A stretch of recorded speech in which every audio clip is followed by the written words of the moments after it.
musibah. Saya turut berduka cita ya dengan keluarga yang kehilangan, dan saya berdoa bapak-bapak ibu-ibu akan tabah, tegar, percaya kita semua satu keluarga besar. Kita tidak akan membiarkan saudara-saudara sendiri memikul beban penderitaan.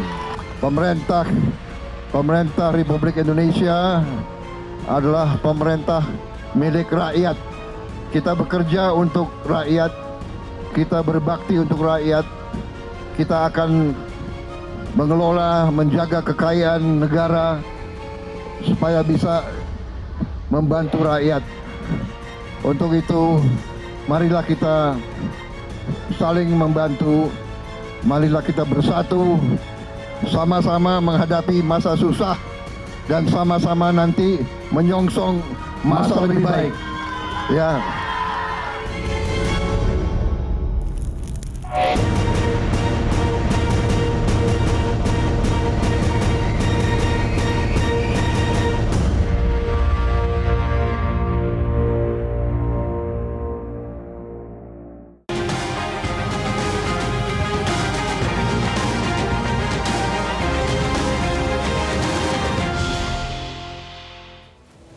Selamat malam pemirsa, sepekan terakhir Sumatera berduka. Banjir bandang dan tanah longsor yang melanda Aceh, Sumatera Utara hingga Sumatera Barat mengakibatkan korban yang terus bertambah. BNPB melaporkan 442 orang meninggal dunia dan 402 lainnya masih hilang. Di Sumatera Utara, jumlah korban tewas mencapai 217 orang setelah tim SAR kembali menemukan beberapa jenazah yang sebelumnya dilaporkan hilang. Para korban tersebar di Tapanuli Tengah, Tapanuli Selatan, Sibolga, Tapanuli Utara, Humbang Hasundutan, Pakpak Barat, Padang Sidempuan, Deli Serdang, hingga Nias, dan lebih dari 200 warga yang masih belum ditemukan. Ribuan orang saat ini masih mengungsi di berbagai titik. 3.600 warga di Tapanuli Utara, 1.659 orang di Tapanuli Tengah, 4.661 warga di Tapanuli Selatan, 4.456 orang di Sibolga, 2.200 orang di Humbang Hasundutan, dan 1.378 lainnya di Mandailing Natal.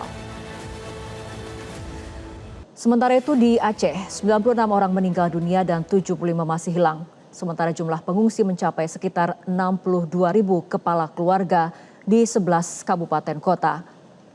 Dan di Sumatera Barat, 129 orang meninggal dunia, 118 hilang, dan 16 luka-luka dengan total pengungsi 77.918 jiwa.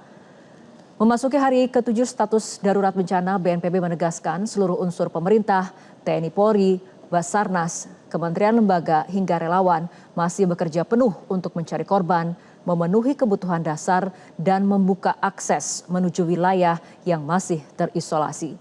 Di balik situasi darurat ini, semangat gotong royong, solidaritas warga, dan kerja tanpa henti para petugas menjadi kunci menjaga harapan tetap ada. Di tengah upaya besar yang terus dilakukan, apa langkah paling krusial yang perlu diprioritaskan agar penanganan bencana di Sumatera berjalan semakin cepat dan tepat sasaran? Bersama saya Fitri Megantara, inilah Top Issue Pray for Sumatera.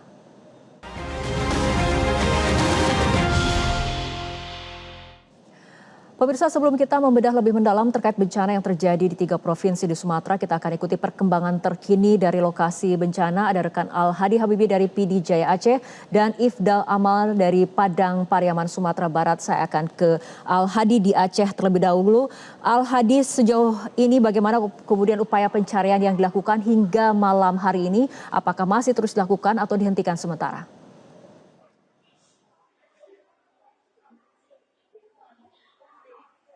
Ya, jadi memang khusus terkait dengan pencarian terus dilakukan oleh pihak di wilayah Aceh sendiri masih banyak sekali korban-korban yang memang dinyatakan hilang. Begitu berdata sementara saat ini ada sekitar 116 yang meninggal dunia, kemudian juga ada sekitar 118 yang saat ini dinyatakan hilang, dan itu adalah data sementara, sehingga tadi upaya-upaya pencarian terutama yang hilang ini terus dilakukan oleh pihak terkait, terutama untuk wilayah-wilayah yang memang masih terisolasi, khususnya di wilayah bagian tengah Aceh dan bagian timur Aceh, khususnya di Aceh Tamiang. Namun untuk di Kabupaten Pidijaya sendiri, tempat saya melaporkan saat ini, upaya pencarian bisa dikatakan untuk korban yang hilang ini telah mencapai 95%, di mana memang sudah ditemukan sejumlah beberapa warga yang menjadi korban. Menurut data hari ini ada sekitar 21 orang total sampai dengan saat ini di Pidijaya yang ditemukan meninggal dunia, sementara masih ada 18 orang yang dinyatakan hilang. Dan untuk mengetahui lebih lanjut seperti apa kisah warga terdampak banjir atau korban banjir yang saat ini mengungsi di salah satunya di Gedung Serbaguna Tengku 435 yang ada di kompleks kantor Kabupaten Pidijaya ini. Saya akan coba berbincang langsung dengan salah satu warga yang menjadi korban banjir dan juga longsor di Kabupaten Pidijaya. Kita coba langsung. Assalamualaikum, maaf Pak mengganggu Pak. Dari Metro TV Pak. Dengan siapa Pak? Muhammad Gade. Pak, boleh diceritakan Pak, Bapak ini waktu kejadian banjir itu selamat dari air, gimana ceritanya? Kemarin kan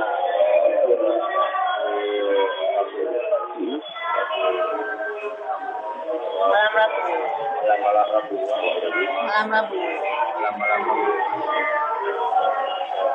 Oh, ayo sih coba.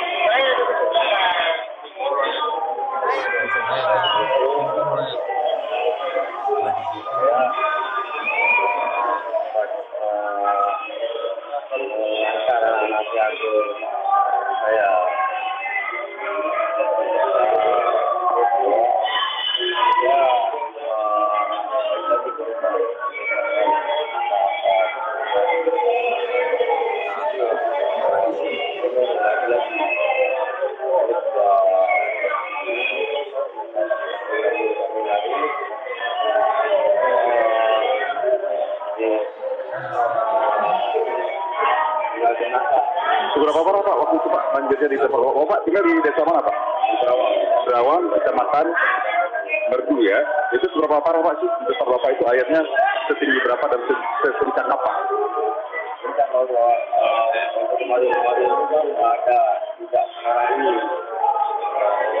Berarti dulu pernah juga banjir seperti ini, tapi nggak separah ini ya. Oke. Kalau ini sekitar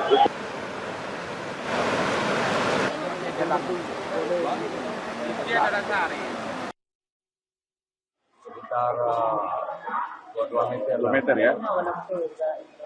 Berarti tenggelam rumah ya, tenggelam atap ya. Ada keluarga yang jadi korban Pak? ada satu Siapa Pak? Itu siapa Pak? Abang sepupunya ya. Sudah ditemukan Pak? Sudah.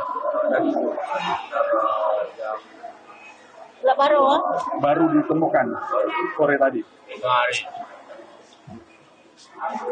Baik Pak Muhammad, terima kasih ya Pak. Ya, selain itu memang saat ini dampak dari banjir yang menerjang 1000 lebih warga yang terdampak, sehingga memang membuat warga saat ini terpaksa harus bertahan di titik-titik pengungsian karena memang mereka tidak bisa kembali ke rumah mereka, mengingat tadi rumah mereka ini sudah tertimbun material lumpur yang sangat tebal, bahkan beberapa rumah ini memang sudah hanyut diterjang oleh banjir. Dan untuk informasi lebih lanjut juga mengenai penanganan pengungsi, kita coba tanya langsung juga dengan pihak Dinas Sosial Aceh. Ada Pak Yan kebetulan di sini selaku koordinator dari perlindungan sosial korban bencana alam. Pak, boleh disampaikan Pak, saat ini untuk logistik untuk warga terdampak banjir seperti apa Pak? Apakah sudah mencukupi Pak? Ya, baik kami sudah gubernur dalam rapat kemarin, kita dinas sosial diperintahkan langsung turun ke titik-titik pengungsian yang mana hari ini sudah ada sekitar 955.000 yang terdampak dan pengungsi kita sudah ada sekitar 453.000. Nah, alhamdulillah kami hari ini sudah membuka di 78 titik dapur umum. Berapa kita di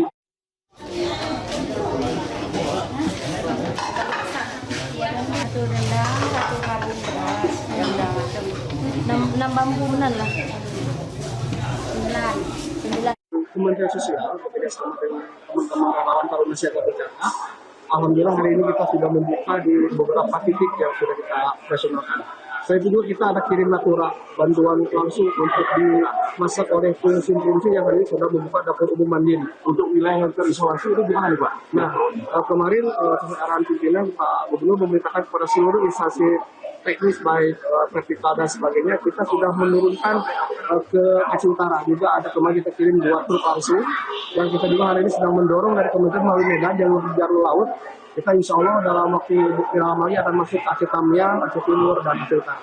Artinya saat ini Baik, Kang Hadi. sedang bergerak ya, Siap. sedang bergerak menuju wilayah terisolasi. Maka beberapa ini juga sudah mulai tiba Pak ya. Ya kita tentu saja juga sangat berharap agar pihak-pihak Mengirimkan bantuan mengingat memang saat ini warga-warga yang terisolir ini mereka juga semakin terancam mengingat stok ataupun juga akses makanan ini semakin sulit didapatkan. Fitri, untuk Baik, demikian dari Jaya. baik. Dari Aceh kita akan bergeser ke Padang Pariaman. Ifdal, bagaimana kondisi di pengungsian di sana? Apakah kemudian pemenuhan kebutuhan dasar bagi para korban yang terdampak seperti air, makanan, dan obat-obatan sudah tercukupi? Baik Fitri dan juga pemirsa, malam ini tepat sepekan yang lalu hujan yang sangat deras mengguyur Kecamatan Pauh, Kota Padang.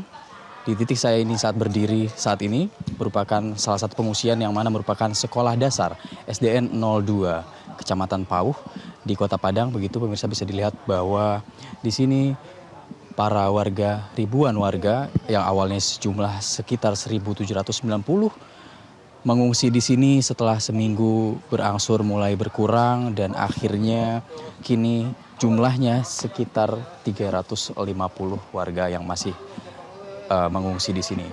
Lebih lanjut untuk kebutuhan logistik dan juga makanan, kebutuhan sembako, makanan pokok, sandang, pangan, papan terpenuhi semua di sini karena bukan hanya dari bantuan pemerintah pusat, pemerintah daerah, akan tetapi juga dilengkapi dengan para relawan dari berbagai bendera begitu yang membantu memenuhi kebutuhan-kebutuhan pokok di sini. Selain itu memang ini merupakan kelas yang didesain sedemikian rupa menjadi sebuah posko pengungsian dan kelasnya berbeda-beda dan kelas yang kami masuki saat ini khusus untuk seorang ibu yang memiliki anak yang juga mengungsi di SDN 02 Cupak Tangah ini pemirsa. Dan untuk mengetahui lebih lanjut bagaimana perjuangan sebagai seorang ibu yang harus mengungsi dari rumahnya yang ambruk karena diterjang aliran banjir bandang maksud saya, dan rumahnya hancur dan harus mengurus anaknya di sini. Saya sudah bersama dengan salah satu seorang warga dengan Ibu Fitri. Halo, selamat malam Ibu. Malam kembali. Ibu mungkin bisa diceritakan bagaimana sepekan yang lalu ya Bu ya? Kronologi kejadian di rumah Ibu. Kalau kejadiannya macam ini ya, kita nggak tahu juga posisi malam hari, dari malam udah berapa hari, 3 hari hujan, diguyur hujan, tapi kita nggak terlalu khawatir dengan air, cuma khawatir air belakang aja. Jadi kebetulan hari itu hujan deras sekali, paginya sampai pagi, nah warga lagi gedor-gedor pintu yang meronda jalan, terjadilah itu dievakuasi kami. Saat ini rumah Ibu kondisinya seperti apa Bu? Setengah rusak. Setengah rusak di bagian? Rusak bagian belakang, yang hancur bagian belakang, yang depannya masih berdiri kokoh. Jadi tidak bisa untuk ditempati untuk hidup ya Bu ya? Enggak layak lagi ya. Ibu semenjak dari kejadian rumah Ibu hancur begitu, langsung evakuasi dan mengungsi langsung di sini kah atau bagaimana Ibu? Kami langsung dievakuasi langsung ke posko yang terdekat dulu. Nah, memungkinkan yang keduanya akan airnya makin deras, makin naik, dievakuasi ke posko kedua. Begitupun seterusnya dievakuasilah kami ke sini.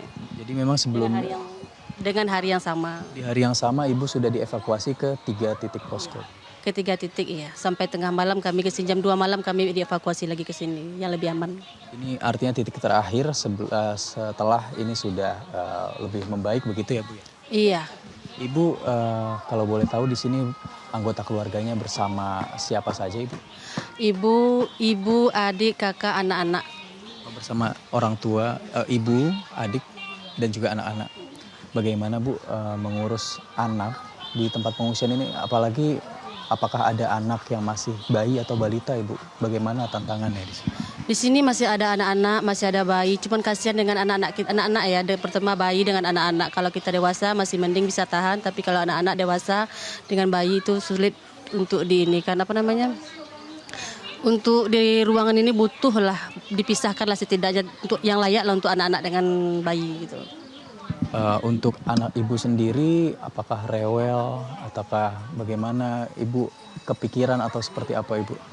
Kepikiran untuk kedepannya, untuk kesehatannya lah kami kepikiran ya, terutama untuk kesehatannya aja. Akan tetapi Ibu memang bantuan di sini sudah cukup terpenuhi ya Ibu ya. Akan tetapi memang masih ada kendala seperti lokasi untuk keprihatinan Ibu terhadap anak-anak begitu ya Bu. Ibu terima kasih banyak atas waktunya. Semoga segera membaik keadaan di Sumatera Barat ya Bu. Selamat kembali beraktivitas Ibu. Demikian pemirsa wawancara bersama salah satu warga terdampak bencana banjir bandang di Kecamatan Pauh, Kota Padang. Dan bukan hanya warga, di sini juga memang selama 24 jam selalu diawasi oleh petugas posko yang merupakan salah satu kelompok siaga bencana dari BPBD Kota Padang juga pemirsa. Dan saat ini juga saya akan mencoba wawancara bersama dengan Ketua Kelompok Siaga Bencana BPBD Kota Padang dengan Pak Sudirman. Boleh berdiri Pak? Siap. Ya, Bapak selamat malam. Mungkin bisa diceritakan Pak, bantuan logistik yang sudah ada per hari ini ada apa saja dan jumlahnya berapa? Oke, terima kasih. Kita dari Sudirman dari Kelompok Siaga Bencana Kecamatan Pauh yang diamanahkan untuk menjadi Ketua Posko. Pada hari ini kita kebetulan sudah masuk logistik untuk para pengungsi bencana banjir bandang itu berupa beras, yaitu Indomie, mie instan, sama telur, baju, yang baru ada yang masih bisa pakai, itu obat-obatan, terutama makanan ringan untuk anak-anak, susu itu sudah masuk pada hari ini untuk di posko kita. Dan kebetulan kita sudah membuka 6 posko bantuan untuk dapur umum masyarakat kita yang terdampak di Kecamatan Pauh ini. Ada 6 posko kita buka dari kemarin karena jumlah penduduk kita, warga kita itu 1971 yang tersebar. Cuman yang tinggal di posko pada hari ini tinggal 302 warga yang di pos induk kita yang hari ini. Artinya dari 1.900 sekian warga sudah pulang ke tempat masing-masing karena sudah layak dan sudah bisa melanjutkan kehidupan di sana ya. Begitu ya Bapak ya. Bapak untuk sementara demikian dulu, nanti kita lanjut berbincangan lagi. Terima kasih banyak Bapak atas kontribusinya untuk proses evakuasi warga.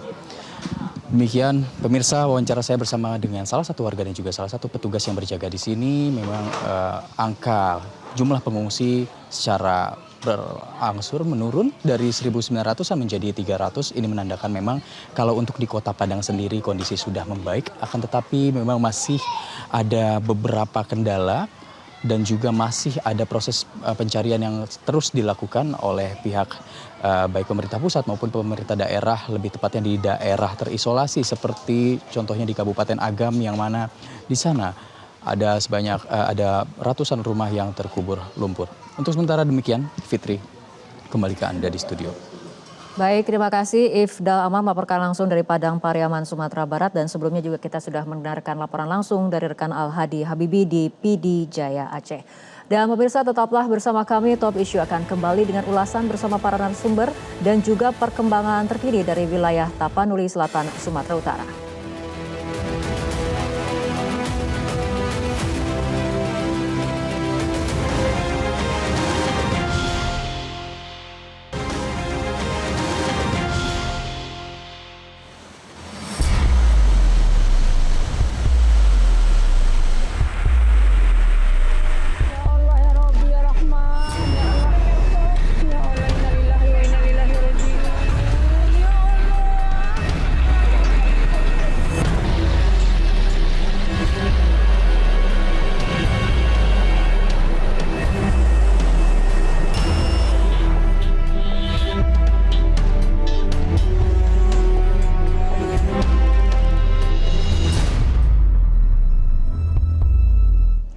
Pemirsa, kita akan mengulas mengenai kondisi bencana di Sumatera dengan sejumlah narasumber, di antaranya yang sudah bergabung melalui sambungan Zoom. Ada Kepala Badan Nasional Pencarian dan Pertolongan atau Basarnas, Marsikal Madya TNI Muhammad Syafii. Selamat malam Pak Syafii.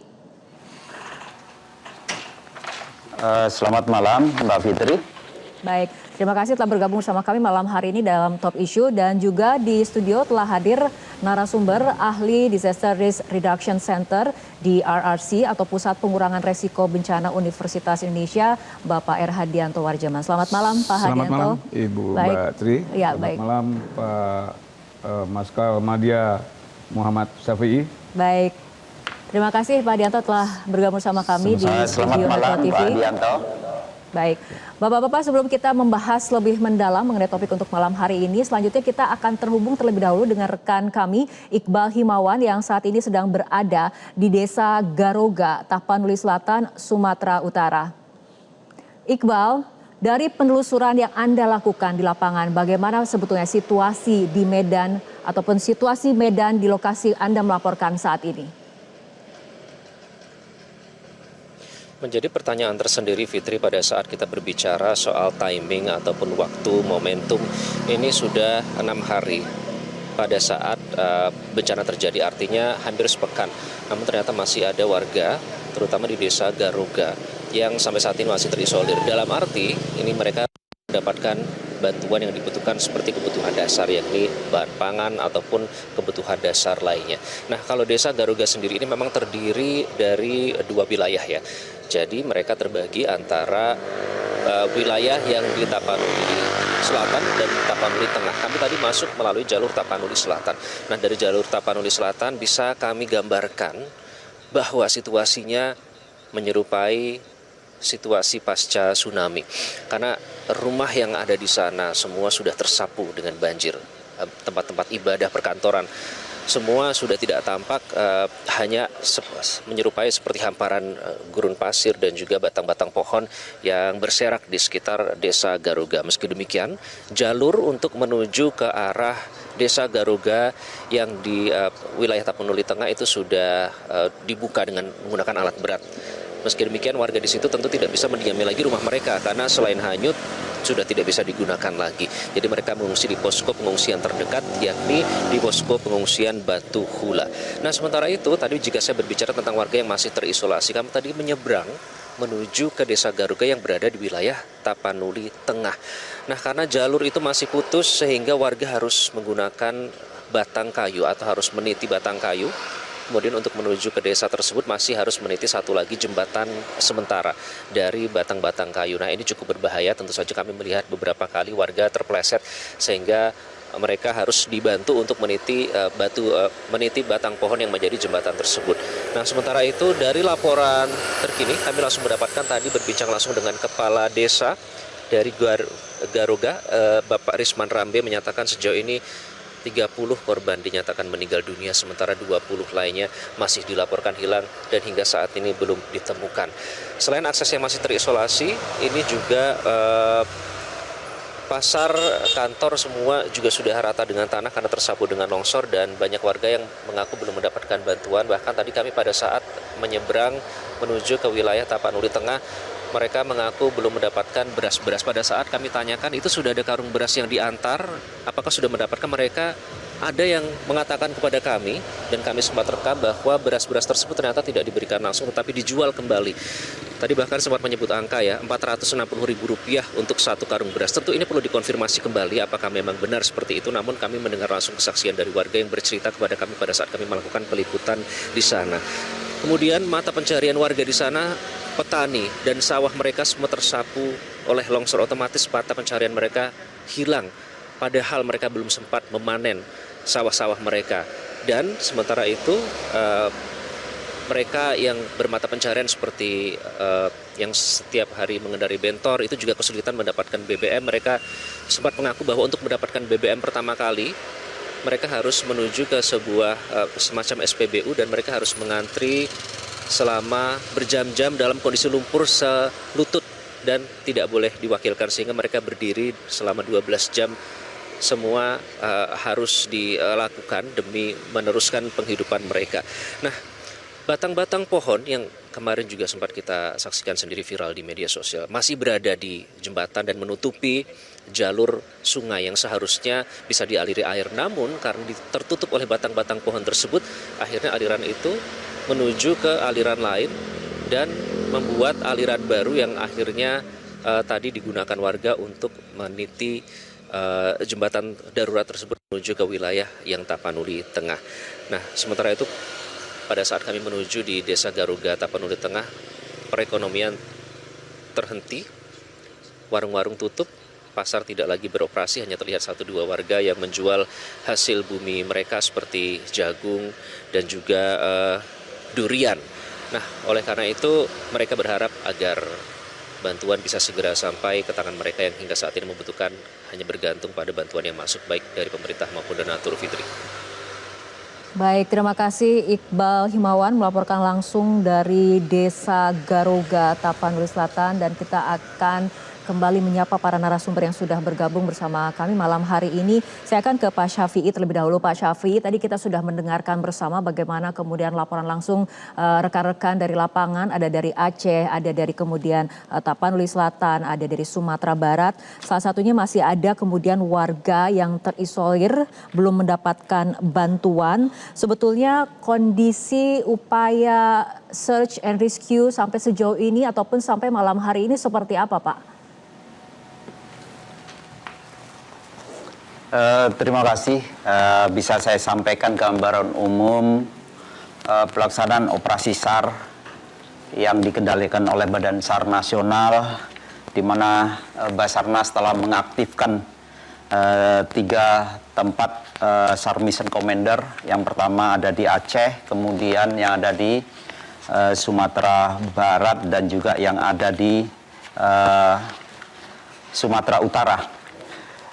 Sampai dengan update jam 21.00 malam ini, saya sampaikan bahwa pelaksanaan operasi SAR yang dilaksanakan, bahwa jumlah masyarakat yang terevakuasi totalnya ada 34.091 personil.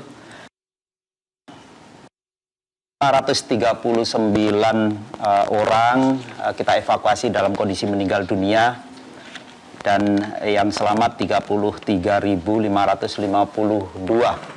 Kemudian dari laporan daftar personil yang masih dalam pencarian disampaikan ada 465. Kemudian terkait dengan operasi yang dilaksanakan itu sendiri, bahwa SAR Mission Commander di lokasi-lokasi yang sebenarnya masih terdampak, di mana di situ masih diperkirakan adanya korban-korban yang masih belum terevakuasi. Jadi Basarnas tidak akan mampu bisa melaksanakan operasi SAR sendiri.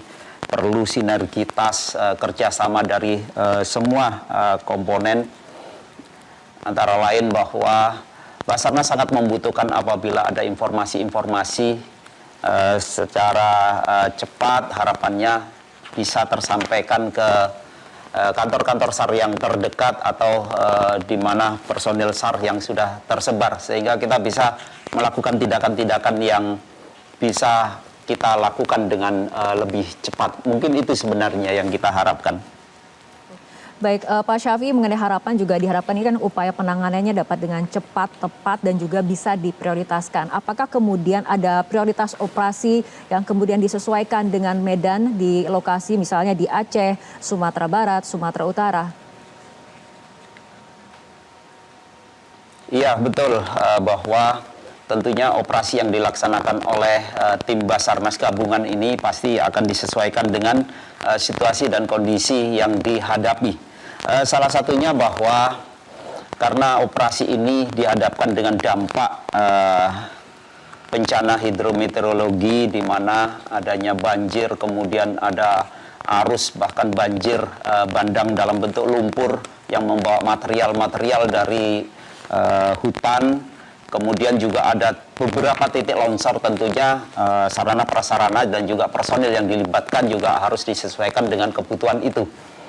kita juga mengerahkan beberapa sarana prasarana baik perorangan oleh rescuer itu sendiri, kemudian kita juga mengerahkan pesawat-pesawat yang memungkinkan untuk menjangkau titik-titik yang sebenarnya masih tidak bisa dijangkau oleh sarana prasarana darat. Dan untuk pola operasinya sendiri tentunya tidak sama dengan pada saat Badan SAR Nasional atau tim SAR melaksanakan operasi di reruntuhan bangunan atau seperti yang baru saja minggu kemarin kita selesaikan operasi terhadap tanah longsor, baik itu di Cilacap maupun yang ada di Banjarnegara. Pada saat kita berhadapan dengan wilayah bencana akibat banjir yang terdampak, tentunya wilayahnya cukup luas. Begitu juga pada saat ada korban yang tergerus oleh aliran air dengan material lumpur.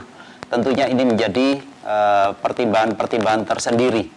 Dan juga tenaga yang dikeluarkan oleh tim SAR tentunya juga menjadi perhatian khusus dari kita-kita yang ada di Basarnas, di mana pada saat operasi pencarian terhadap orang hilang akibat bencana arus deras seperti itu, kita harus menyusuri sepanjang pantai, dan akan lebih menyulitkan lagi pada saat aliran itu berupa lumpur. Tentunya dimungkinkan bahwa korban-korban ini terjebak dalam di kedalaman dari lumpur-lumpur yang sekarang sudah mulai mengering,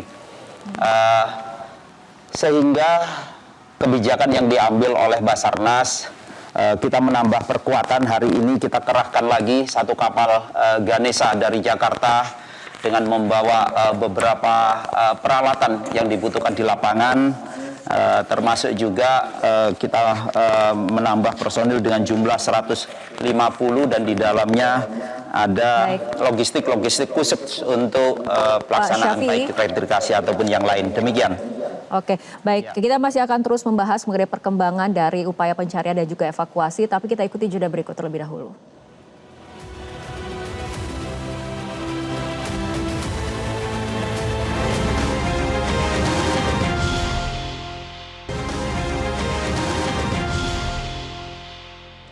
Pemirsa, perbincangan kami lanjutkan. Pak Hadianto mungkin bisa menanggapi dari segi keilmuan pengurangan resiko bencana terkait kemudian upaya-upaya yang sudah dilakukan oleh Basarnas terutama dalam penanggulangan bencana ini. Baik, terima kasih Mbak Tri. Namun sebelumnya saya ingin mengucapkan duka cita yang mendalam kepada keluarga dari korban bencana alam ini. Semoga Allah bukakan pintu surganya. Dan apa yang tadi disampaikan oleh Bapak Kepala Badan Basarnas, Bapak Marskal Madya Muhammad Syafi'i, itu adalah sangat betul, karena memang perlu kita ketahui bahwa ini adalah kombinasi anomali cuaca yang terkombinasi antara siklon Senyar, kemudian adanya badai yang demikian tinggi, dan tentunya dua hal tersebut mengakibatkan kerusakan lingkungan yang cukup parah, sehingga menyebabkan kesulitan-kesulitan di dalam sebuah operasional search and rescue. Dan tentunya rekan-rekan dari Basarnas sudah memiliki kemampuan yang sangat baik, ya, karena mereka juga memiliki standar internasional yang mumpuni. Namun demikian, karena situasi medan yang sangat berat, Mbak Tri, dan saya tahu persis itu, yang diakibatkan dari limpahan lumpur, kemudian pohon-pohon besar, sehingga memperlambat atau menyebabkan kesulitan-kesulitan yang amat sangat. Sehingga kalau kita melihat pengurangan resiko bencananya, yang tentunya sudah diperkirakan oleh Bapak Presiden yang mengerahkan lebih dari 40.000 TNI dan Polri, serta yang saya dapat data adalah sekitar 1.500-an relawan dengan 70-80 organisasi. Ini mudah-mudahan dari sinergitas yang kuat di lapangan, ya, dan dengan kemampuan kapasitas dan kapabilitas teman-teman di lapangan, ini diharapkan akan mampu lebih cepat lagi dalam mengatasi situasi yang sangat-sangat sulit. Ini sangat sulit. Kenapa saya katakan sangat sulit? Karena terjadi di 3 provinsi dalam satu kejadian bencana yang amat sangat luar biasa. Oke, baik, saya akan kembali ke Pak Syafi'i. Pak Syafi'i, selain upaya evakuasi dan juga penyelamatan, untuk pengiriman bantuan, distribusi logistik, apakah kemudian juga dilakukan pengawalan agar kemudian bantuan-bantuan ini bisa tepat sasaran?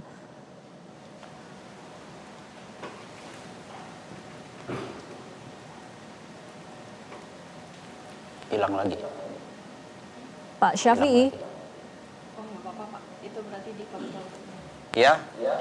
Ya, saya ulangi kembali pertanyaannya. Selain kemudian upaya evakuasi dan juga pencarian, apakah kemudian juga dilakukan pengawalan terhadap distribusi logistik ataupun bantuan? Karena kemudian tadi kita dengarkan laporan dari rekan di desa Garoga Tapanuli Selatan bahwa kemudian ada beras yang tidak dibagikan kepada korban terdampak tapi justru dijual kembali, walaupun kemudian ini butuh konfirmasi. Tapi mengenai pengawalan distribusi logistik ataupun bantuan ini, apakah kemudian menjadi salah satu fokus Basarnas atau seperti apa? Iya, terima kasih.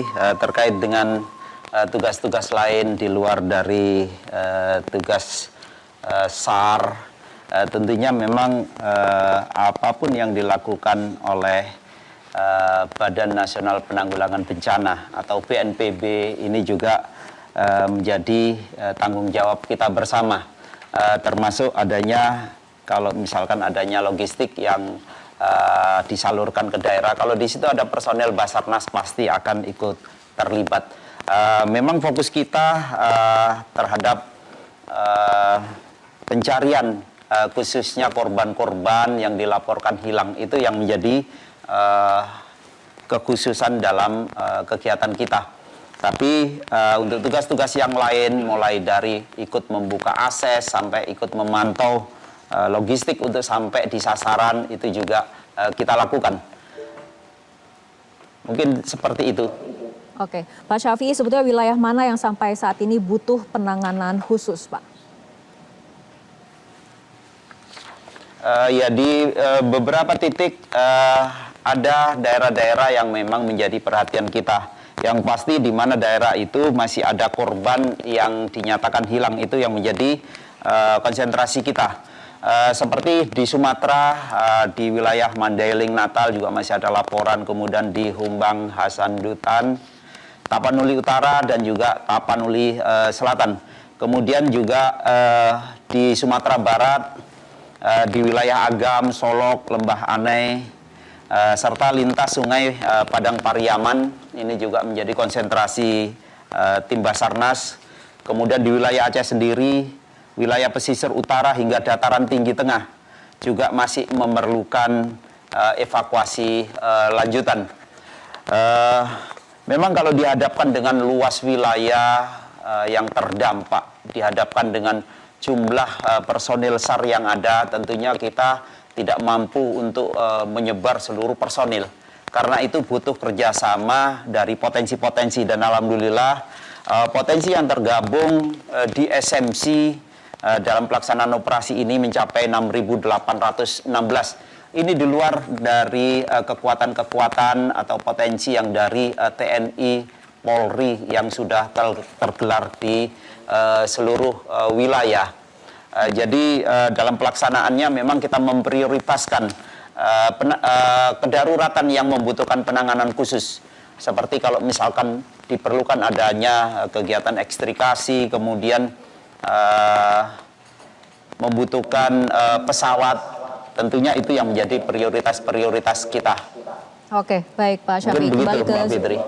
Kembali ke studio bersama Pak Hadianto. Pak Hadianto, untuk beberapa hari ke depan ini apa sebetulnya yang harus diprioritaskan? Baik Mbak Tri, kalau kita lihat bahwa sinergitas BNPB dengan Basarnas dan semua elemen negara dan masyarakat sudah saya lihat sejalan ini dengan baik. Tentunya kita tinggal melihat proses dari sebuah manajemen bencana itu sendiri, di mana kita ada 3 hal di situ, pra, intra, dan pasca. Dan saat ini kita pada posisi intra. Dan pada posisi intra pun kita melihat betapa solidnya mereka melakukan ini. Yang terpenting di sini adalah bagaimana kebutuhan masyarakat dalam hal pengungsi, ya, yang kita ketahui demikian banyak, ya, sehingga di dalam manajemen bencana itu sendiri kita harus bisa melakukan proses penyelesaian masalah di dalam lapangan. Dan tadi terbetik adanya masalah, sedikit masalah, saya rasa itu sudah satu hal yang sering terjadi di dalam sebuah proses penanggulangan bencana. Nah, intinya adalah kerjasama yang demikian solid antara 5 faktor di sini, pentahelik, ya. Negara hadir di situ sebagai regulator, kemudian hadir juga perguruan tinggi, juga di tim media dan masyarakat, serta yang tidak kalah pentingnya adalah pengusaha untuk mendorong kebutuhan-kebutuhan di daerah, sehingga apa yang tadi dikhawatirkan itu bisa segera dalam tempo 1 minggu ke depan. Mungkin mudah-mudahan proses dari sebuah pemulihan penanggulangan bencana ini bisa berjalan dengan baik. Dan tentunya kita perlu ingat lagi bahwa kolaborasi ini sangatlah penting. Oke, baik. Pak Hadianto dan juga Pak Syafii, kita akan lanjutkan kembali perbincangan, tapi kita ikuti jeda berikut terlebih dahulu.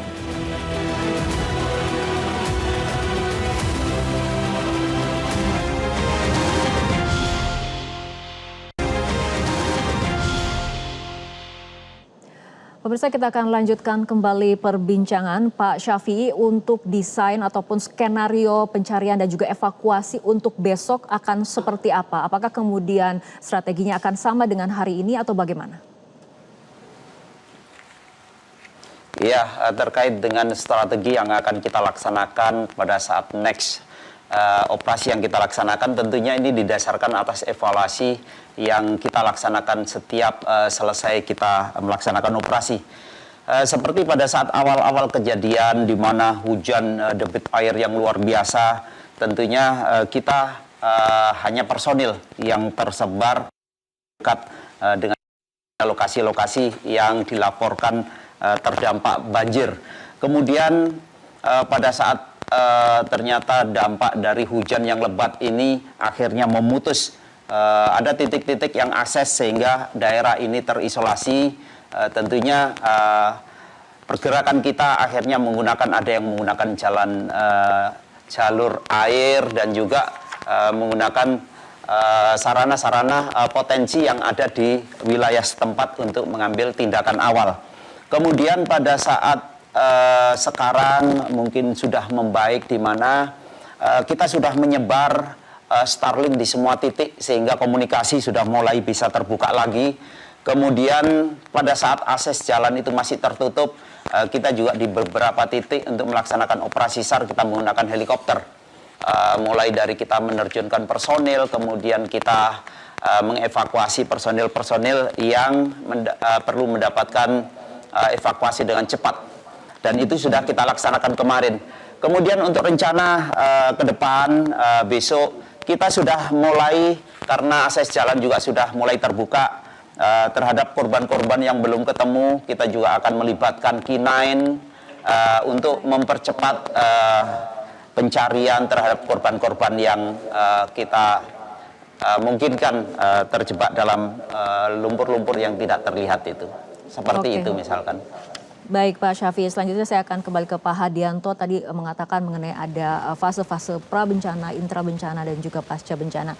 Ini fasenya masih di intra, Pak, seperti itu? Ya, betul sekali. Di dalam fase intra ini tadi saya mendengar dari paparan yang disampaikan oleh Bapak Marsikal Madya Ahmad Syafii bahwa penguatan dari manajerial, manajemen bencana yang sudah diterapkan oleh BNPB, dan ini sangat baik sekali. Tentunya penguatan terhadap teman-teman di SHIRT juga harus ada peningkatan, dan penguatan teman-teman di rescue juga demikian. Dan tidak lupa bahwa penguatan nanti di intra juga adalah medical. Ya, medical perlu sekali. Dan tadi juga sudah ada sebuah tanda-tanda peningkatan di dalam logistik. Bagaimana kita melakukan sebuah proses be aware, be prepare, and be ready di dalam sebuah transportasi logistik, ya. Dan kita perlu pahami juga bahwa dalam logistik itu buffer stock, idle stock, dan kemudian yang terpenting adalah proses distribusi dan transportasi logistik itu untuk kena sasaran sangat perlu dipertajam agar ini bisa mencapai ke masyarakat yang membutuhkan. Kira-kira itu. Baik, kita harapkan upaya evakuasi dan pencarian dapat kemudian optimal dan kemudian dapat menemukan korban yang masih dalam tahap pencarian. Dan yang paling penting adalah warga yang menjadi korban terdampak dapat kemudian dipenuhi kebutuhannya yang mendasar, air, makanan, dan juga kebutuhan pokok lainnya. Dan dari teman-teman DRRC UI akan siap dengan nanti menurunkan water purification. Jadi itu ada air minum yang nanti kita ambil dari berbagai tempat yang memang bisa nanti mereka butuhkan. Sebagai pemenuhan kebutuhan air bersih seperti itu ya. Baik, terima kasih Pak Hadianto, terima kasih Pak Muhammad Syafi'i sudah bergabung bersama kami dalam Top Issue untuk malam hari ini. Dan pemirsa, perbincangan tadi menutup perjumpaan kita dalam Top Issue. Mewakili kerabat kerja bertugas, saya Fitri Megantara mengucapkan terima kasih atas perhatian Anda. Selamat malam, sampai jumpa.